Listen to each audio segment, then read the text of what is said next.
it's the right time. And it's getting close to that right now. If we came out 10, 15 years ago, yeah, the white man doing this is what happened. You know what I mean? They'd say, yeah, there's a good brother there, but brother be stretching out, be chewing them power buttons, and you know what I mean, dropping a little acid in there. Something because they wouldn't be ready for it, right? We have to have the backbone, the courage, and the stickability to bear this stuff.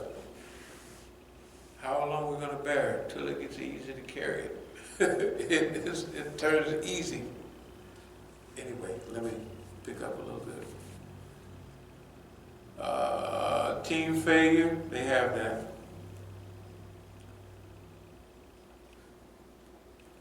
There's a saying that things fall apart, the center cannot hold. That's this thing here. When they had the Tet Offensive, you used to remember that Vietnam, 68? The U.S. was talking about, oh, they was talking bad. Oh, we just lighted at the end of the tunnel and all of that. And then all of a sudden, the Vietnamese actually lost that. Right. I mean, physically, they attacked all over Vietnam. Right. In fact, every time they attacked all over Vietnam, they lost except the last time in 75. They kept testing and testing. The U.S. ain't gonna bomb, it ain't gonna do nothing. Bam, they said, let's go take it. And they took it, they just walked on in and took it. I remember seeing it all on TV. I said, yeah, they just walked on in and took it.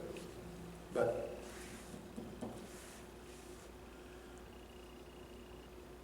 that Tet Offensive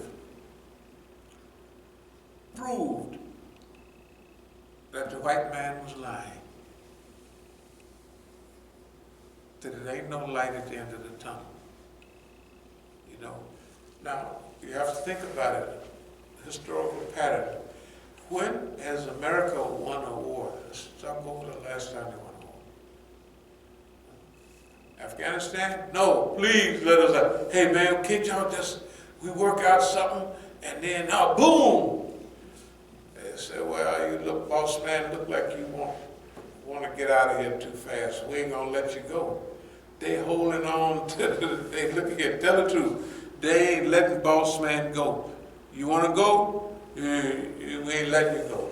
18 years, an 18-year war, and 17 in Iraq.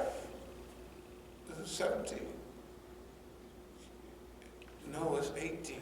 2003. They invaded Iraq. Good God Almighty.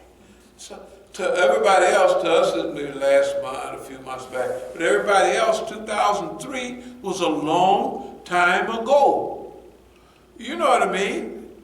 Half the guys, they was going with their first girlfriend, they holding hands, wearing the sweater, you know, like I guess they still do that thing, you know, the class sweater, something like that. Class ring, I don't know. But that's what people did. People was in elementary school, and not even in school, some of them, then. Right then. But remember, all of this, just think about it. We told them every drop of this down there at the National Press Club. Remember that? That was in 2001. We told them everything down there. We come in with the whole historical project. That's our job. Deception and technology, tafweed, when you put your trust in Allah, see, it's very serious because you can see in all the writings, thinking, planning, organizing, right? Imagine you're going to turn all of that, turn that over to Allah. That's how we did all of this stuff. We turned over to Allah, and Allah tell you what to do. I mean, not in words, like good visions. That's what tafweed is. Instead of listening to waswasa, oh no, and then he withdraws after whispering. No, we listen in any form. stuff gets deep. It's like, you don't do it all the time, but it's like you can be asleep sometime and then wake up a little bit and you're just a little woke. You can control it where you can fix the dream, ruya, to come out the way you want. Look at here. Did I think you could do it? No. If you'd have told me that a few years ago, I said, boy, this is smoking pot, just smoking, just eating mushrooms. So I'm eating psilocybin mushrooms. We just eating, or drinking, we can make tea out of the mushrooms and be gone. The white boys did me like that down in South America. Only one time, though. Because every time I would run in the hills, I'd see them mushrooms with the dots on top of them. They say, you know what those are? I said, they're mushrooms. You ever had any? I said, I don't do it. I eat mushrooms out of the store. So they boiled a pot of water, dropped them boys in there. They said, take a drink. I said, I drank it. I said, this is it for me. No, you go on and enjoy it, whatever the trip is, but I ain't never had no mushrooms again after that. I don't like that high. I don't want no mushrooms. You don't want to try them? No, I don't want no mushrooms. Peyote? I don't want no peyote. I don't want that stuff have you tripping around. You know what I mean? So I don't want that. Just give me some dope, like some cocaine and stuff like that. I don't want no. I don't do that. No. I don't do that. No. That's for y'all, you white folk. That is. I said I would tell them that. That's for y'all. I don't want any of that white folks dope. That Mick Jagger dope and all of that. That's what they. Cause I don't want to change the subject, but being down there with all the white folks. You have to listen to their music till you get some of your own. Sticky Fingers, I don't know if you're, I said, man, that's why y'all dope things, man. That's why y'all tripping and all that acid and flaky hair stuff. I said, man, listen to that music, Anyway, hey, the job we have is the one that Allah wanted us to have. Good visions. Good visions. Nobody can take the whip out of the white man's hand and whoop him in front of everybody. That's what we've done. Psychologically and everything, we have whipped the white man, and we haven't succumbed to anything that they, like back to Khadijah, we haven't succumbed to none of that. That's a big deal. Those are traps. The hadiths say that the biggest, not trap, but the biggest challenge I left behind for man is what? It's clear. Anyway, so if you missed that, you done did pretty good. You know what I mean? And that's another thing about our center right here. We don't have nothing. You can have that without any of that mess that they have back there. They always had that stuff. And the Masjid with Negroes. Anytime they want to bump some Negroes, they send a few of them tenders through. And everybody, the Imam put a freeze on it. He said, I'm going to take as many as I can, up to 4. And y'all can have the rest. Right? That's all they use the Masjid for, is to catch women, put them all on welfare in those days. And they just kick back and do martial arts in the Masjid, right? That's all they was doing. I said, man, what about movement? That is the movement. We go and marry all the girls, they got 4, 5 kids apiece, so we building up the community.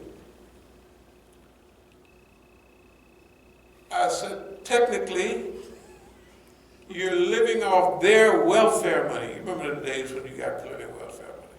So you're living off, you got 4 wives, 3 wives, 2 wives, and you're living off of their money. It was some phony Shias came to California in 82.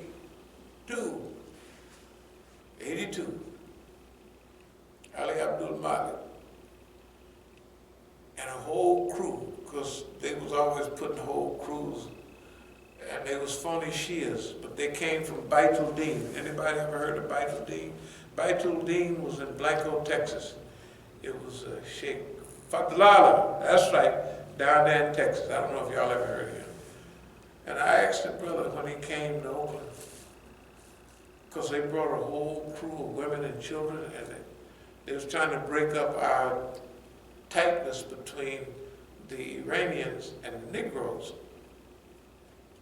So they did their research. They said, bring some Negroes, their children, that learned all them surahs, and they sounded so nice.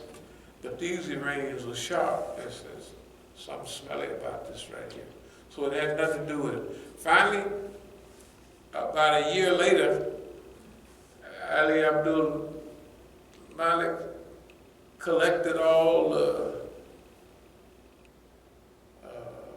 welfare checks of all them families, good 10, 12, 15 families, easy or more, and a ton of kids. And he up and skied up and hit the trail with all their little money and left them there, and, you know, that's the way Negroes was doing then. We have nothing to do with none of that stuff. Okay.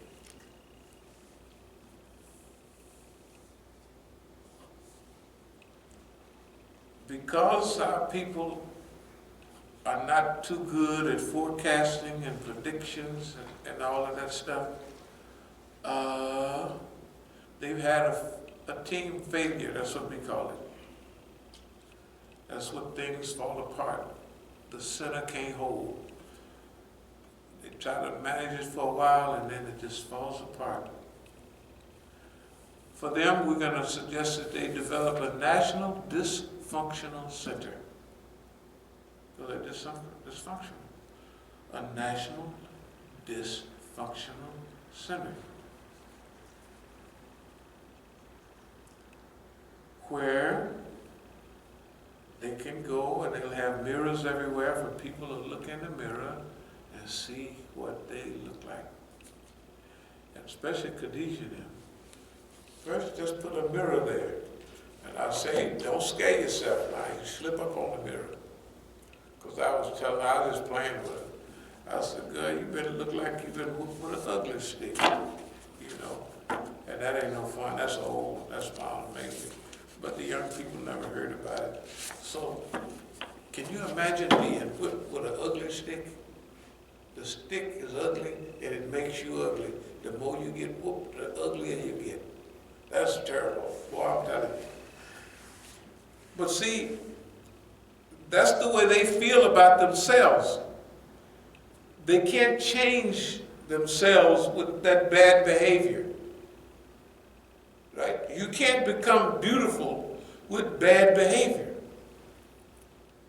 But you can with good character. Hey man, a lady with good character is going to show. Pretty soon it's not about just the looks. Right? It's about character, right? So if a person don't even look the best, but they have super character, that's something everybody can do, right? That's what we suggest. You get some good character. You don't have a chance with physical looks. Ain't nothing gonna work. Forget about it. And don't worry about what Allah gives somebody else.